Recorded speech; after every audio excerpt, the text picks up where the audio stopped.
மாணவர்களே, இன்றைக்கு நாம் யோபை பற்றி சில தகவல்களை நாம் தெரிந்து கொள்வோம். யோபுவின் புத்தகத்துல ஒன்றாம் அதிகாரம் என்ன சொல்லுதுன்னா, அவர் வந்து சேமானா இருக்காரு அப்படின்னு சொல்லிட்டு எத்தனையோ ஆடுகளும் ஒட்டகங்களும் அவருக்கு இருந்தன அப்படின்னு சொல்லிட்டு நம்ம பார்க்கிறோம்.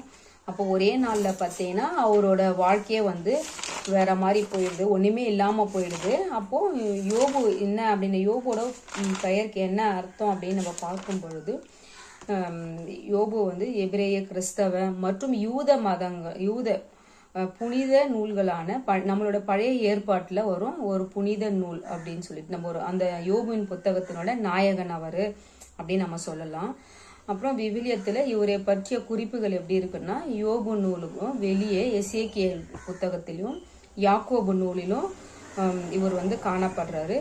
இவர் வந்து நபிகள் நாயகம் அப்படின்னு சொல்றாங்க. இவர் வந்து நபியா வந்து திருக்குறான்லயும் இவரோட பேர் வந்து குறிக்கப்பட்டு அவங்கள என்ன பண்றாங்கன்னா, அவர் வந்து ஒரு நபிகளா அவங்களும் அவர் வந்து வணங்கிட்டு வராங்க.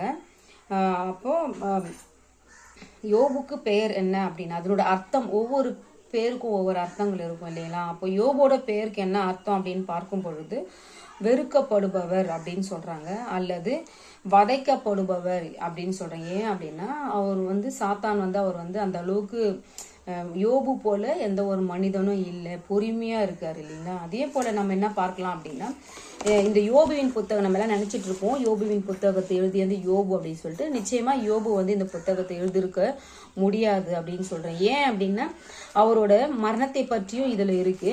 கடைசி அதிகாரத்துல 42வது அதிகாரத்துல என்ன இருக்கு அப்படின்னா, அவர் வந்து யோபு வந்து நெடுநாள் இருந்து பூரண வயதுள்ளவனாய் மரித்தான் அப்படின்ற இருக்கு. அந்த வசனத்தோட அர்த்தம் என்ன இருக்குன்னா, அந்த நம்மோட மரணத்தை நாமளே வந்து கணக்கிட முடியாது இல்லைங்களா. அப்போ இதுல பதிவாயிருக்கிறதுனால யோபோட மரணம் பற்றி இதுல எழுதி இருக்கிறதுனால நிச்சயமா இந்த புத்தகத்தை வந்து யோபு எழுதியிருக்க முடியாது, வேற யாரோ தான் எழுதியிருக்காங்க அப்படின்னு சொல்லிட்டு இதன் மூலம் நம்ம தெரிஞ்சுக்கலாம்.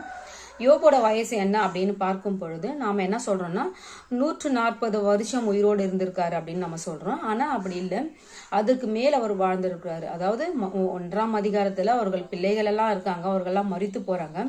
அவர் படுகிற எல்லா துன்பங்கள் எல்லாவற்றிலும் அதுக்கப்புறம் என்ன பண்ணியிருக்காருன்னா அவரு இதற்கு பின்பு அப்படின்னு போட்டிருக்கு பாருங்க.